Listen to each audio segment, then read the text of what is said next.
How are you doing today, Kaira? Hi there. Thank you so much for writing this book, because a lot has gone into my life because of Thich Nhat Han. And this has been my walk, my way. And for you guys to come together to write this book really does, it's like, it's a reminder. This is what you've learned in your past. Now continue it in this moment of now. Yeah, that's beautiful to know that you have been following him as well. It's a journey, and that's one of the things that Thich Nhat Han puts out there, is the fact that, you know, this is not going to be an overnight fix. You need to understand your entire surroundings. What have you learned? Your inner surroundings, you know, to understand what's coming up from inside of you is so important, because so often we don't recognize what's happening inside of us, and so we can't see clearly what's happening outside of us. In your studies, what have you learned about yourself when you speak of the inside?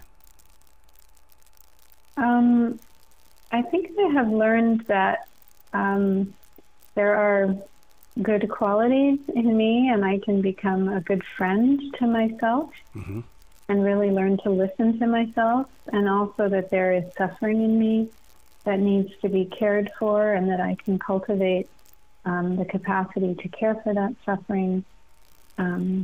I can find people to be with that are healthy people, where we can have authentic relationships of deep mutual respect and appreciation. That's one of my big joys from writing this book, Healing Our Way Home, Black Buddhist Teachings on Ancestors' Joy and Liberation, is the way in which we really nourish the good in each other. So that's something I've learned, that I can find people that can nourish the good in me, and I can nourish the good in them.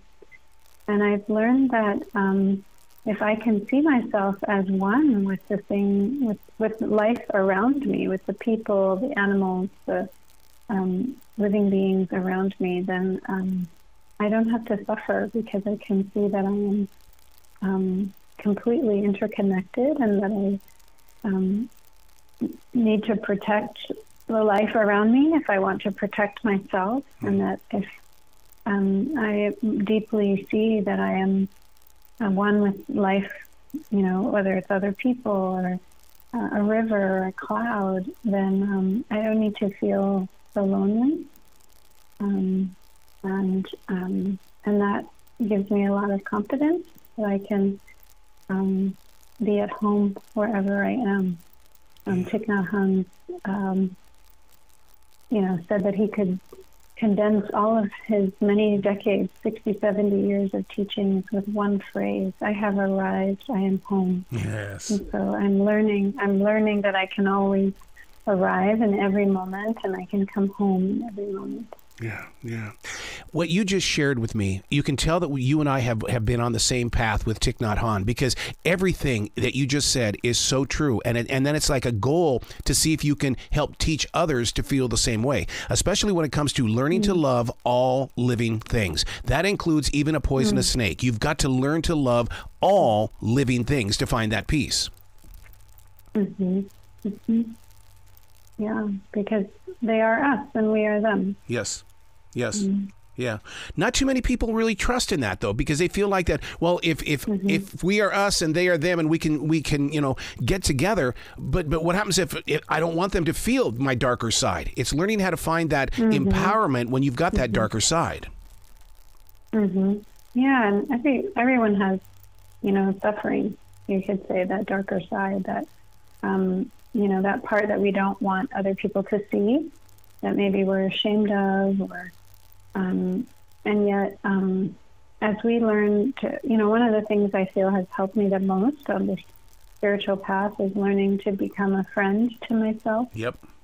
And to embrace those parts of myself that I don't want other people to see.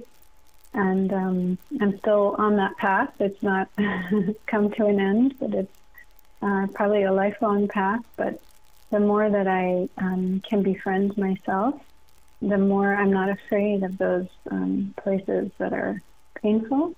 And then as I learn to be with those places in me, I have more spaciousness for those places in other people. And when we're around someone who is a deep friend to themselves, we feel very safe. We feel we can be ourselves. Yes.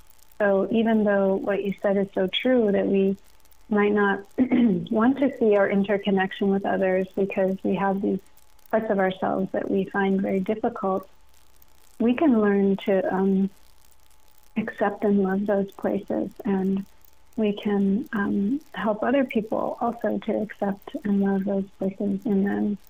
And then there's nothing to be afraid of. It's like all the bombs or the grenades have been disarmed in us. All the landmines have been removed, right? These places that cause us to really get triggered or get lost, we can, bit by bit, as we turn towards them, as we look at them clearly with compassion and kindness, they lose their power to cause harm to us or to others. Yeah. But we have to actually be with them in order to, like, you can't clear a landmine, a field of landmines by, avoiding it. You have to go into the field and take each one out.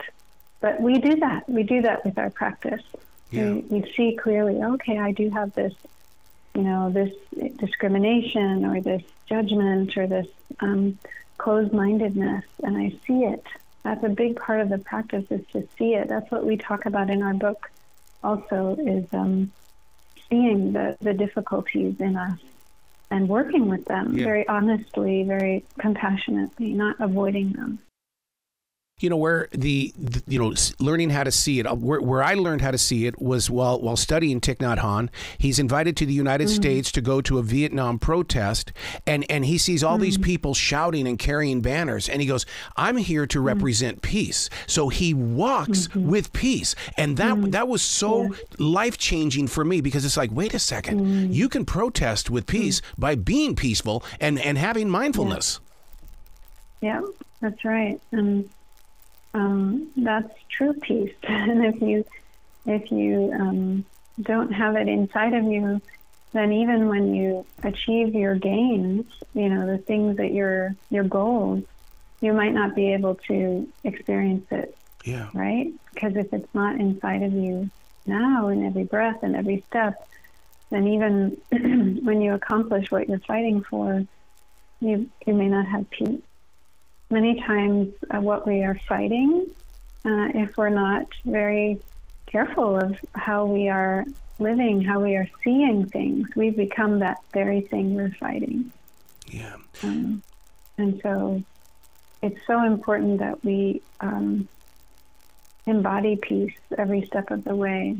That statement of A.J. Muste, there is no way to peace. Peace is the way. Yeah. So we have to embody and be peace.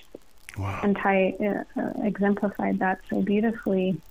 And Marisela Gomez, Valerie Brown, my two co-authors, they have beautiful stories in the book of this also. And, Marisela has been a longtime activist, and she talks about how to, fight without hating. Valerie Brown talks about that as well, the sense of showing up, protesting, calling out what is wrong, but with love in our hearts rather than hatred or enmity. Wow.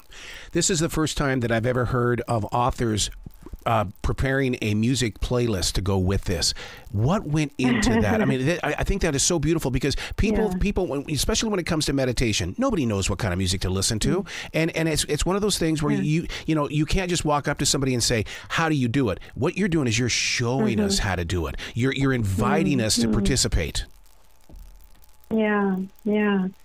Well, the whole book is really a kind of I like to call it, we're sitting around the kitchen table together telling our stories, very intimate, and the music is the same. It's like we're just letting people into where we turn for inspiration, for uplifting, for joy, for feeling held in our sorrow. I think that the music does all of those things, and just so beautifully what you said, when we approach it mindfully as a practice, it can be very supportive of our practice. So often when I'll be teaching, or we as co-authors will lead something on Zoom or in person. We use music to help people settle in, to ground, to find a part of themselves in that gathering. Music can communicate so much to people that, you're welcome here. And your experience, your life stories, they have a place here. And so we use it with for many reasons, many intentions, but really to nourish what is good in us. Wow. You've got to come back to this show anytime in the future. The door is always going to be open for you. Thank you. No, I would love that. Thank you for this, for this continuation and reminder of the great spirit and walking man, Thich Nhat Han. Thank you. Thank you for your honoring of him and for practicing his teachings. That's so needed in this world. Much appreciation. You be brilliant today. You take care.